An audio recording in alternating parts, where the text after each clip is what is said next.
রাজ্য তৃণমূল কংগ্রেসের সভাপতি সুব্রত বক্সী,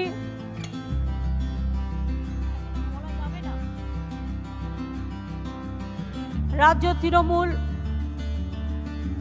কংগ্রেসের অন্যান্য নেতৃবৃন্দ, সুদীপ বন্দ্যোপাধ্যায়, ডেরেক সৌগতদা, অভিষেক, ববি, পার্থদা, অরূপ, সমবেত আমার সমস্ত এমপি, এমএলএ, কাউন্সিলর, কমিশনার, গ্রামসভা, পঞ্চায়েত সমিতি, জেলা পরিষদ থেকে শুরু করে মিউনিসিপ্যালিটি কর্পোরেশন থেকে শুরু করে বাংলা চলচ্চিত্র জগতের সমস্ত নামী শিল্পীরা, বাংলার যাত্রা জগতের সমস্ত নামী শিল্পীরা, বাংলার টেলি জগতের সমস্ত নামী শিল্পীরা, বাংলার খেলোয়াড় জগতের সমস্ত নামী প্লেয়াররা, বাংলার পেন্টার থেকে শুরু করে শিল্পী থেকে শুরু করে সাহিত্যিক থেকে শুরু করে সকলে এখানে উপস্থিত আছেন। চলচ্চিত্র প্রযোজক থেকে শুরু করে আমি সবার নাম এই কারণে বলতে পারলাম না যে আমাকে হয়তো অনেকগুলো নাম বলতে হবে। আমি অনেকগুলো নাম বলতেও চাই, কিন্তু প্রবলেম হচ্ছে বৃষ্টি। আজকে এত বৃষ্টিতেও, এত ঝড় জলেও যখন আপনাদের একটাকেও সরাতে পারেনি, তখন মনে রাখবেন মানুষের এই বৃষ্টি বিজেপিকে 24 সালে ভারতবর্ষ থেকে ভাসিয়ে নিয়ে চলে যাবে। আমাদের লড়বার ক্ষমতা আছে, ওদের লড়বার ক্ষমতা নেই। আমাদের মেরুদণ্ড সোজা, ওদের মেরুদণ্ড বেঁকা। ওদের মেরুদণ্ডে একদিকে ইডি, একদিকে সিবিআই, অন্যদিকে ইনকাম ট্যাক্স, অন্যদিকে জিএসটি। আমাদের মেরুদণ্ড সোজা, আমরা মাথা উঁচু করে চলি। আমরা বিশ্বকবি রবীন্দ্রনাথ ঠাকুরের দেশের লোক। আমরা বলি চিত্ত যেতা ভয় শূন্য, উচ্চ যেতা শির, where the mind is without fear and the head is held high। আমি আজকে আপনাদের কয়েকটা কথা বলবো। আমি জানি আমার চারপাশে ঠিক ঠিক করছে মাথা, প্রত্যেকে দাঁড়িয়ে আছে, নিচে কারো বসার কোনো জায়গা নেই। রাস্তায় প্রায় 1 হাঁটুর মতো জল জমে গেছে, কিন্তু তা সত্ত্বেও আপনারা অপেক্ষা করছেন। গত 2 বছর আমরা 21শে জুলাই করতে পারিনি। কেন পারিনি? তার কারণ কোভিডের জন্য। আমাদের অনেকে কোভিডে হারিয়ে গেছেন, অনেকে কোভিডে মারা গেছেন। তার জন্য আমরা চিন্তা করি, তাদের আমরা স্মরণ করি। এই 2 বছরে অনেককে আমরা হারিয়েছি। লতা মঙ্গেশকরের মতো গায়ক গায়িকা, সন্ধ্যা মুখার্জির মতো গায়িকা, শঙ্খ ঘোষের মতো কবি, বাপ্পি লাহিড়ীর মতো গায়ক, সৌমিত্র চ্যাটার্জির মতো চলচ্চিত্র শিল্পী, এমনকি এখানে আমাদের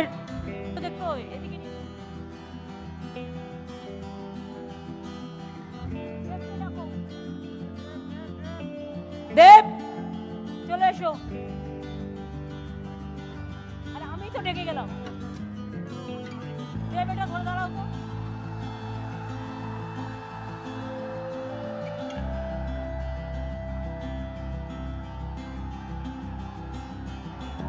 ঠিক আছে,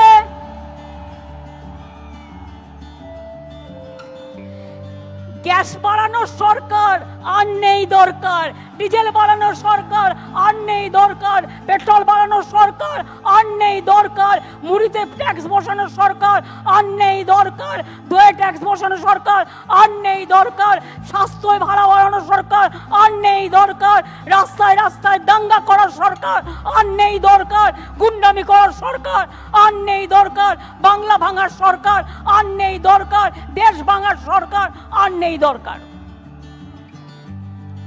এটা যিনি নিয়ে এসছেন, কোথা থেকে নিয়ে এসছেন?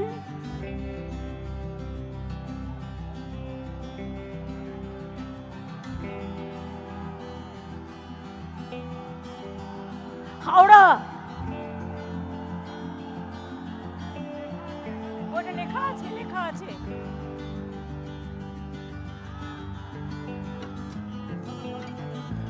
না, ওখানে লেখা নেই। ডোমজুর, বাগনান, জলপাইগুড়ি।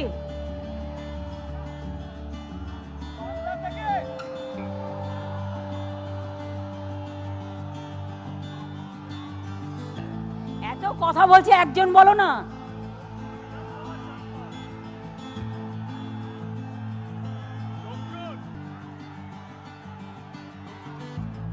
ডোমজুর, পাথলা, বাঁকড়া, বসিরহাট।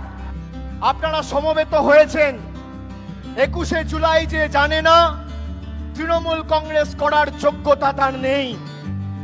21 শুধুমাত্র একটা আবেগ বা অনুভূতি নয়, 21 শুধুমাত্র আন্দোলনের সীমারেখা নয়, 21 শুধুমাত্র তৃণমূল কংগ্রেসের প্রতি মানুষের জনসমর্থনের মাপকাঠি নয়।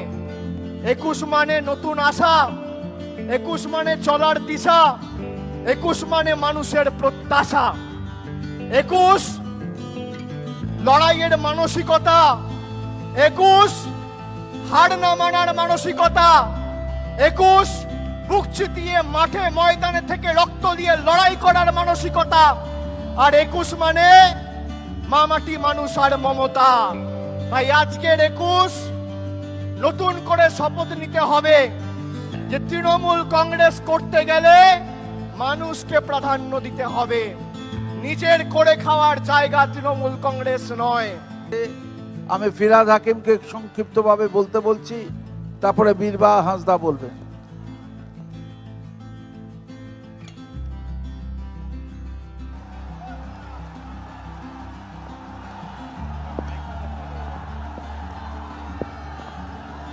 জয় বাংলা, মামাটি মানুষ জিন্দাবাদ। এই মঞ্চে দাঁড়িয়ে বলেছিল বিজেপি ভাগ মমতা ভাগ, আর বাংলার মানুষ প্রমাণ করে দিয়েছে যে মমতা ছিল, মমতা আছে, মমতা থাকবে। বাংলার মানুষ বলেছে ভাগ মোদি ভাগ, ভাগ অমিত শাহ ভাগ, ভাগ শুভেন্দু ভাগ। এদের বিজেপিকে ভাগিয়ে ছেড়েছে। নেত্রী আবার আহ্বান করবে 24-তে আমরা ভারতবর্ষ থেকে, সারা বাংলা থেকে শুরু হবে বলা ভাগ বিজেপি ভাগ, ভাগ বিজেপি ভাগ, ভাগ বিজেপি ভাগ। তাই অনেক রকম সেন্টিমেন্ট নিয়ে খেলা। বলছে আদিবাসী রাষ্ট্রপতি করেছি। আমি বললাম পরিবারের একজনকে পায়েস দিচ্ছ আর বাদবাকি পরিবারের লোক না খেয়ে মরছে, তাতে সেই পরিবারের উপকার হয় না। আদিবাসী উন্নয়ন, পিছিয়ে পড়া মানুষের উন্নয়ন দেখতে গেলে মমতা ব্যানার্জির বাংলায় এসো, যেখানে জঙ্গলমহলের উন্নয়ন থেকে মমতা ব্যানার্জি দেখিয়ে দিয়েছে আদিবাসী উন্নয়ন কাকে বলে। সমগ্র বাংলার উন্নয়ন করে বাংলাকে আজকে এমন জায়গায় দাঁড় করিয়েছে যেখানে আমরা সগর্বে বলতে পারি সকল দেশের রানী সেজে আমার বঙ্গভূমি, আমার বঙ্গভূমি নেত্রীর কথা, অভিষেকের কথা শোনার জন্য আমরা দাঁড়িয়ে আছি। শুধু আপনি স্লোগান দিয়ে বলুন, মমতা তুমি এগিয়ে চলো, আমরা তোমার সাথে আছি, আমরা তোমার সাথে আছি, আমরা তোমার সাথে আছি। জয় হিন্দ। बेरोजगारी में दुनिया का रिकॉर्ड तोड़ दिया आपने। 50 साल में सबसे ज्यादा बेरोजगारी आज है। जिस तरह से आपने हमारे घर की महिलाओं का महीनों महीनों सालों साल अपने पिता और पति से भी छुपाकर, मगर अच्छी नीयत से जो पैसे तकिया के नीचे आलमीरे के पीछे रखे थे, एक रात अचानक नोटबंदी से सारे पैसे हवा हवाई हो गए। वो बर्दाश्त के बाहर हुआ। ये कॉम्प्लिकेटेड जीएसटी, रोज रोज संशोधन हो रहे उसमें, ये बर्दाश्त से बाहर हुआ। अभी अग्निपथ, अग्निवीर का स्कीम, और सबसे बड़ी बात कह के खत्म करूंगा कि जिस तरह से ये कर रहे हैं, जब ये सरकार आई थी जो विश्व गुरु बनना चाह रहे हैं, उस समय 34 लाख करोड़ का कर्जा था भारत के ऊपर। आज 8 साल में यहां पे 1,28,000 करोड़ से ज्यादा कर्जा है भारत के ऊपर। आज भारत का हर इंसान कर्जदार है। ये पेट्रोल, डीजल, डॉलर का कीमत बढ़ना, रुपए का कम होना, इसकी जवाबदेही कौन तय करेगा और जवाब कौन देगा? जवाब हम देंगे और जवाबदेही तय करेंगी हमारी और आपकी ममता बनर्जी। बंगाल जो आज करता है, हिंदुस्तान कल करता है। बंगाल आज जो सोचता है, हिंदुस्तान कल सोचेगा। हमें आगे बढ़ना, इसलिए 2024 में पूरे देश में सबसे ज्यादा अगर कोई गेम चेंजर बनकर आ सकता है, रोल मॉडल बनकर आ सकता है और सबसे ज्यादा एक्सेप्टेबल, ये जानता है कि what's Bengal thinks today, India thinks tomorrow. तो ये देश आज जो सोचता है बंगाल, वो सारा देश जो है हिंदुस्तान कल सोचता है। ये इसका आपने एग्जाम्पल देखा कि वोटर कार्ड लेके जो है आंदोलन पहले बंगाल किया, बाद में जाकर जो है हिंदुस्तान में हुआ। नंदीग्राम में पहला जो है जो आंदोलन और हत्याकांड किया गया, उसका विरोध और जमीन का जिस तरह जो है बेन्यायी से जो है जमीन छीना गया, उस वक्त में जो है पहला बंगाल का प्रतिवाद ममता बनर्जी का था। उस वक्त देश का बाद में जो है देश का महामाई अदालत सुप्रीम कोर्ट ने कहा कि जिस तरह लिया गया वो गलत था। डिमोनेटाइजेशन, नोटबंदी में सबसे पहले बंगाल ने आवाज़ उठाया था, ममता बनर्जी ने खुलकर आवाज़ उठाया था। नानूर, जहाँ पर कांग्रेस में पंजा निशान पर वोट देने पर हाथ काट लिया जाता था, सीपीएम करते थे, और उनसे पूछे कि कमर बेस कांग्रेस का जो है 80 से 90 हज़ार जो है वर्कर को पॉलिटिकली हत्या किया गया था, और उनका एक ही दावा था कि सीपीएम का जुल्म हो रहा। और उस जुल्म के लिए जो है ये लोग जो सीपीएम के दलाल होकर ये कोई आंदोलन नहीं करते थे। 1993 में ममता बनर्जी ने ही आंदोलन किया था कि इसको अगर हटाना है तो फिर पूरे जो वोट का जो अधिकार है जो लोगों को मिलना चाहिए, no identity card no vote, नहीं तो सीपीएम करता था क्या?